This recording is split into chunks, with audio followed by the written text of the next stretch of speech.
The reason you don't think about it is that actually most economists, most economies, most central bankers don't want you to think about it, because if you're not thinking about it, it means it's actually humming along at the right thing. When you have to think about it, either something's going wrong or something's going way too right, if you know what I mean. Welcome to the Get Rich Slow Club podcast. I'm Anna, and I'm here today with Evan Lucas. We've had on the show multiple times. He's author of Mind Over Money. He's an economist. You might have seen him on the ABC. And he's back here to kind of talk to us about how the economy actually works and all of those questions that you're too scared to ask someone. But Evan's going to tell us all about it. When we were talking about doing this program, I remember sitting there going, this is where I get into trouble too, because I live and breathe it. And you do have to go back to first principles and actually, because, what is an economy? What is economics, blah, blah, blah, all that kind of discussion point. That is, you've got to ask actually, because most people don't think about it. I mean, the whole concept of what we're going to do with this 4-part series is to sit there and go, the reason you don't think about it is that actually most economists, most economies, most central bankers don't want you to think about it, because if you're not thinking about it, it means it's actually humming along at the right thing. When you have to think about it, either something's going wrong or something's going way too right, if you know what I mean. Absolutely. But there's so much that we want to know, like what is GDP? Why do we have to worry about it? What's supply and demand? How does it work? And these are those questions that you're sometimes too nervous to bring up at a dinner party when someone starts talking about the economy. Yep. So let's kick it off. What is one of the biggest misconceptions you hear about the economy when it comes to everyday people? Okay, one of the biggest misconceptions is that the economy is about striving to make somebody better than somebody else. I think that's the first thing that you see, that this link over, or that it's purely for government or whatever else. The short answer of how we always look at economics and an economy is that an economy should be the old, all ships rise on full tides, right? So the economy should be working for all.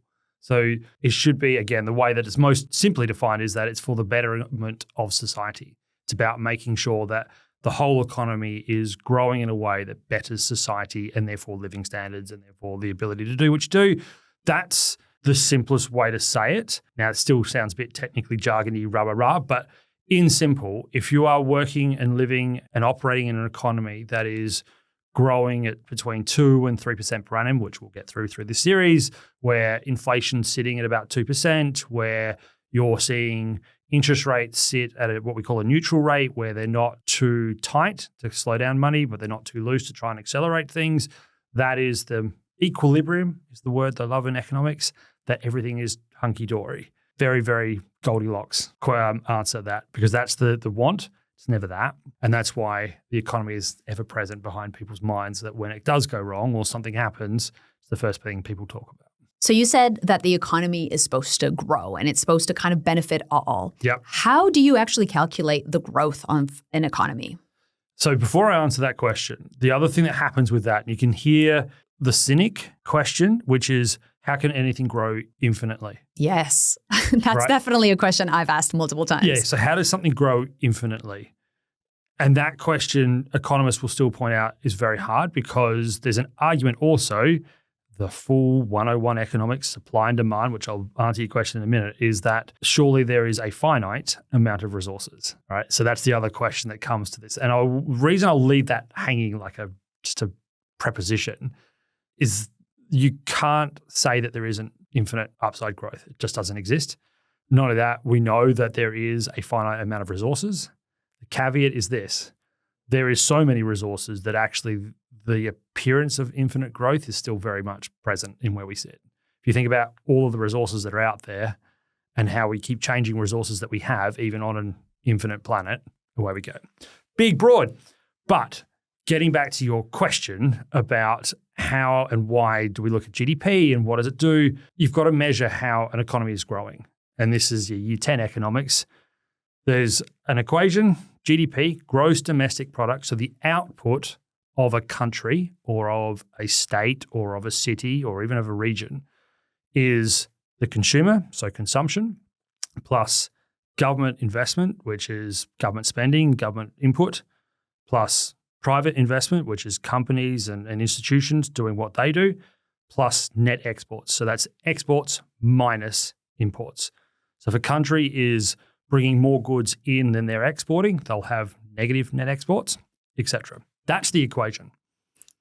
Then is how you go down the equation. So a country like Australia or most Western nations, consumption, the consumer, is actually normally between 60 and as much as 70% of that GDP figure. So us buying things, going out and consuming some form of product, whether it's this microphone that's sitting in front of me, whether it's your computer, Anna, whether it's the service of us sitting in this podcast studio and paying for the service of this podcast studio, that is consumption. You can go across the whole spectrum. Your mobile phone, the podcast streaming service that you're paying for to listen to this, all of that kind of thing is a good and service that is consumed, and that's in that consumption figure. And is that percentage high or low? Or it just depends on the country? It depends on the country, but majority of the time, particularly in Western societies, it tends to be the biggest chunk of that four-part equation. If you want to sort of slightly flip that question, because I can hear what you're asking, you look at somewhere like China as a different example, where government entities and government enterprise and net exports, because they're obviously the exporter to the world, they're a bigger chunk of that percentage persuasion of that GDP figure, but they're starting to switch themselves, right? So even them, we hear about this thing over the last 20 years of the rise of the Chinese middle class, and that the consumer of the Chinese population will start to offset the issue that net exports of China, being the exporter of the world, will have to slow down because their products have got slightly more expensive over the last 30 years that they've developed. Nations like Australia, Canada, the US, Europe, well, they're starting to wake up that actually if China's product is more expensive than India or Vietnam or Bangladesh for products that we consume, well, we're going to go there. Yeah. So that's what's happening now, just a bigger, broader part of your answer, which is the Chinese story from probably, the end of the 80s, start of the 90s to where we are today is a very standard, maturation of an economy where it was based on manufacturing, it was based on exports. It's now switching to be India as that next player, as South Africa as that next player, as to some extent Brazil, Southeast Asia. They're those next players doing what China did for us in this generation, experienced during the 90s. We often hear unemployment numbers in relation to GDP. Is that something that we need to worry about?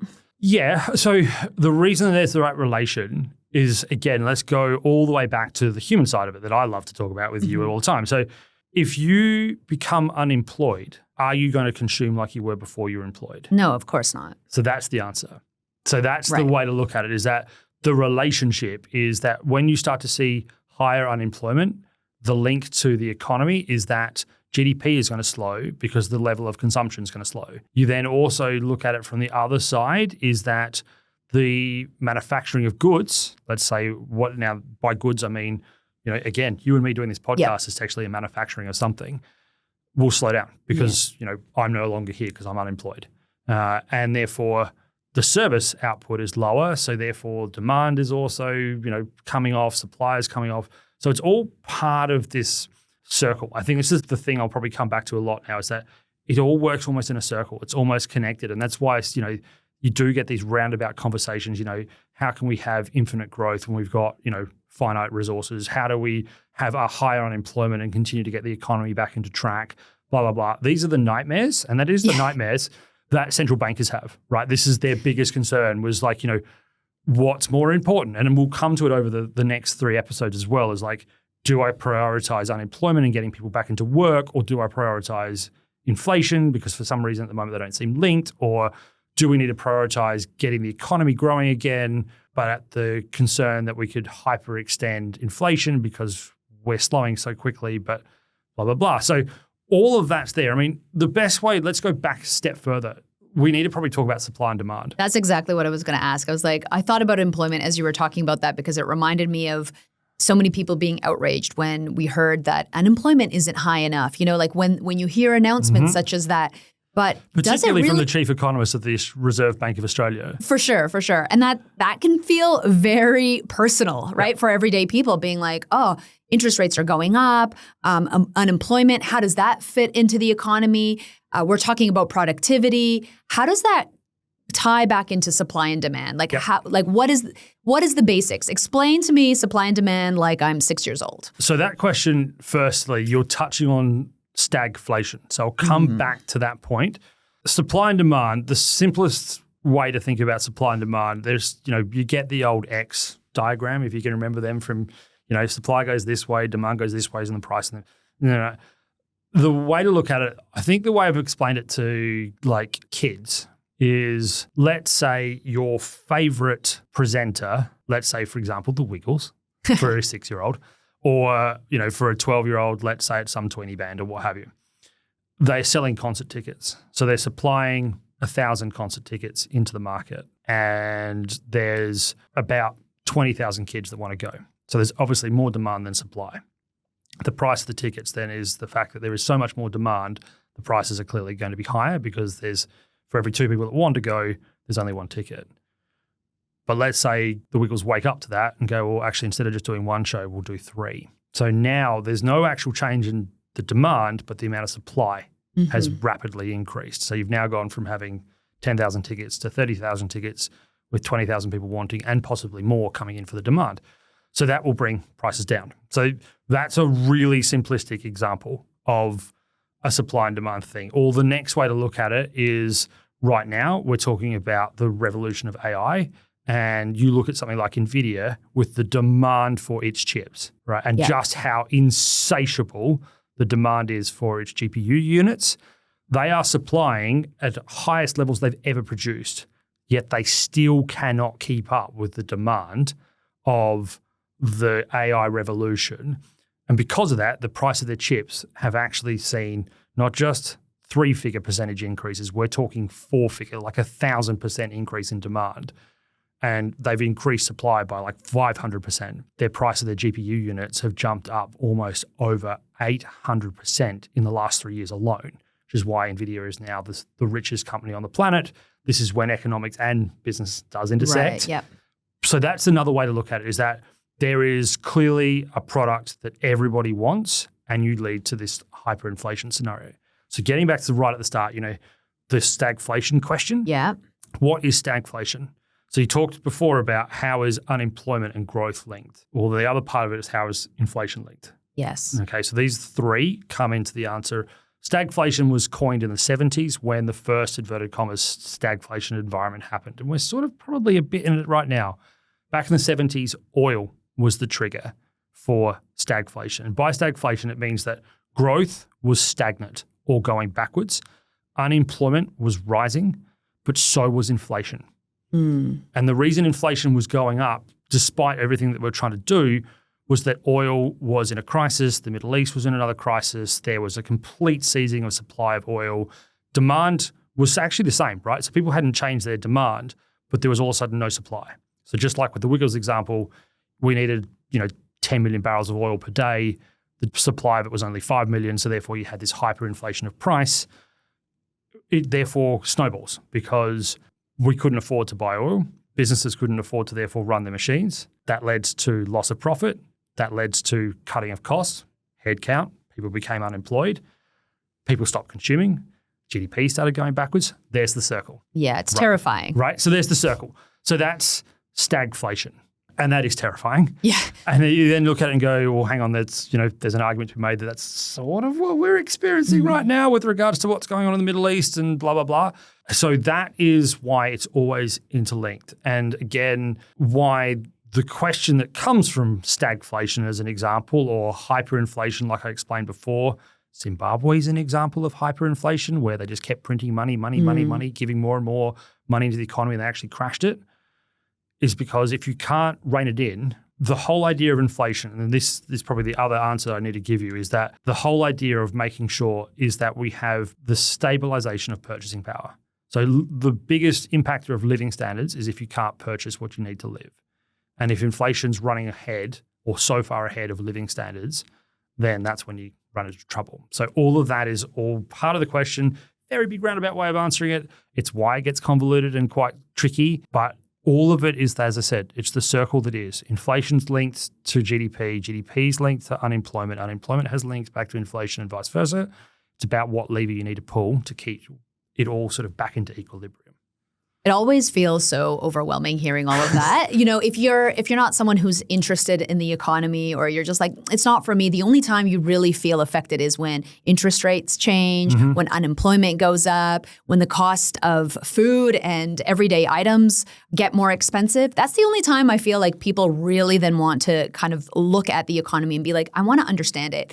So if you're new to this whole space, what are some of the most important things that you should be looking at just as an everyday Australian trying to understand the economy? So this is also forward-looking indicators and retrospective actuals. So when we talked about GDP before, in Australia, you get the quarterly GDP figures. So the GDP is normally measured per quarter. So the March quarter, June, September, and December. Most global countries do the same thing. You get that data 65 days after the end of the quarter. So it's delayed, essentially. And some, right? Yeah. So you're 2.5 months through the next quarter before you get the quarter that happened back then.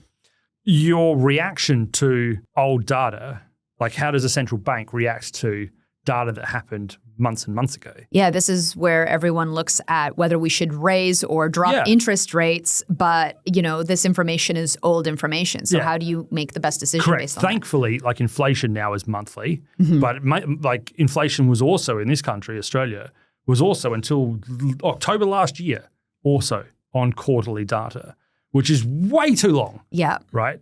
Because, again, for some reason we love like nautical descriptions.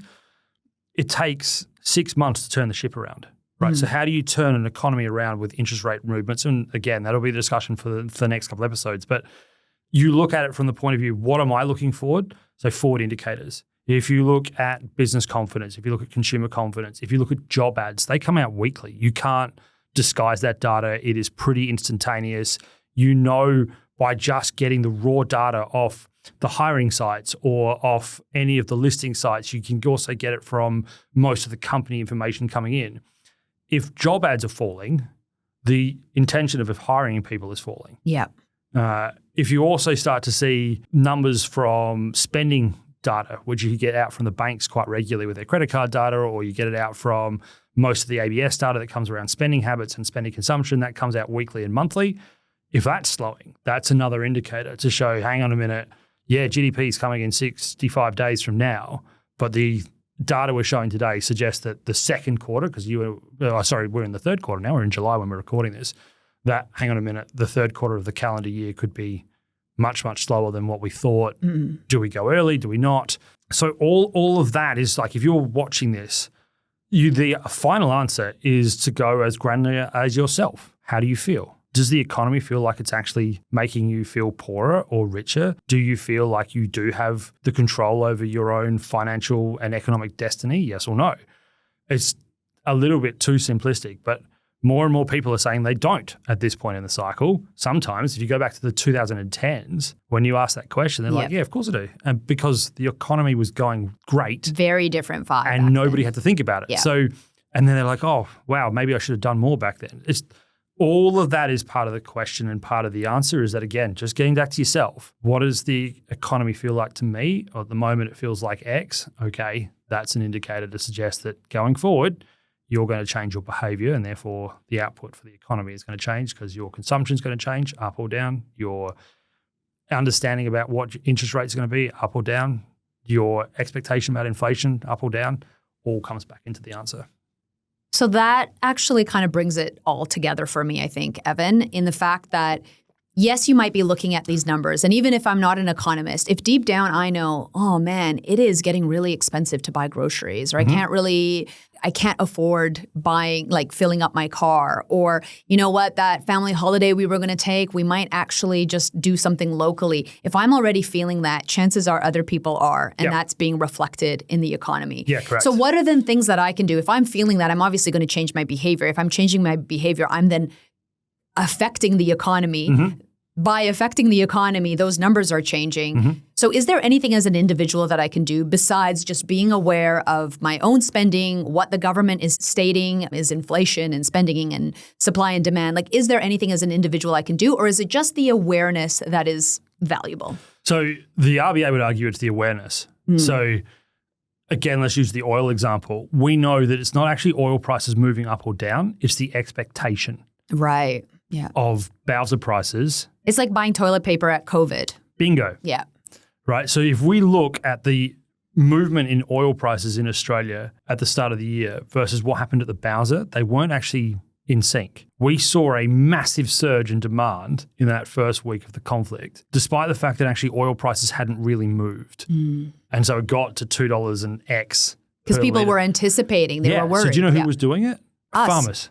Oh. Right? So farmers were freaking out that they would run out of diesel to actually bring in their crops. Right. So they stockpiled. So they actually drew down from the actual official numbers and stockpiled it to get ahead of the price rises. So their expectation of rises led them to make a decision that actually pushed up prices anyway because they stockpiled diesel, because they needed to use it for their tractors, for their harvesters, blah, blah, blah, which actually has probably meant that the price of food didn't move as much as it could. Right. Because the costs of harvesting wasn't as bad as what they forecasted because they got ahead of it. That's a real world example of exactly what you just said, which is that how do you change the economy?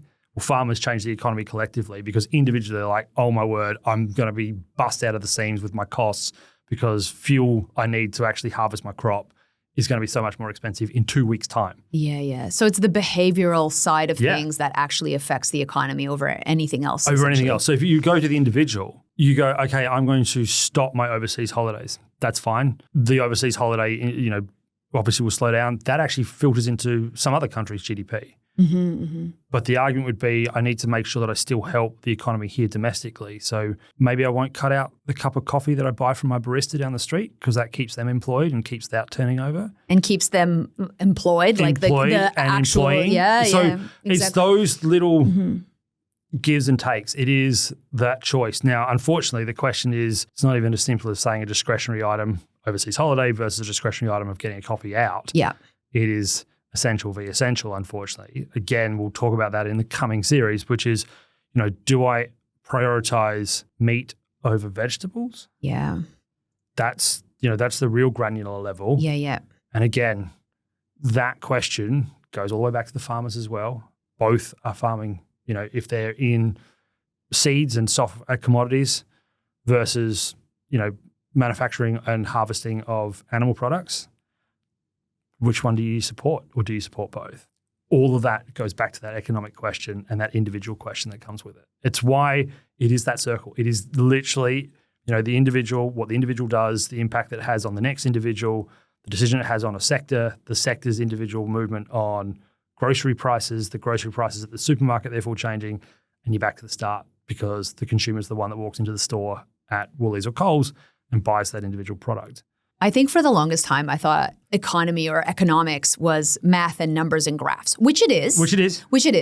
But at least we like to think it is. Yeah. But as I've been in this space for longer, talking to finance experts, talking to yourself, I realize so much of it is emotional. It's behavioral.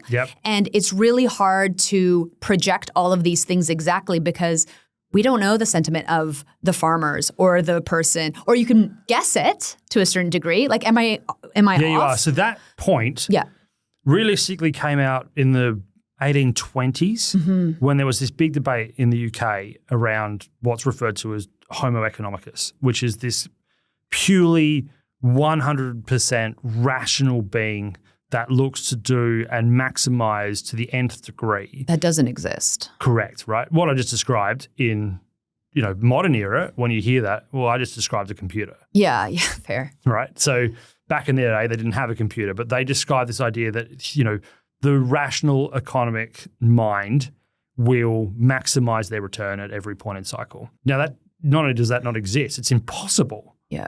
Right? It's impossible because that assumes that you've got perfect information. It assumes that you have there's so much greed and information all of that and desire and that's where emotions. The next, about 30, 40 years later, the next iteration was the irrational man. Yeah. Was the next concept, which is that actually human beings act completely irrationally. Now, I hate that rational v. irrational because that was their argument. The opposite to rational is irrational.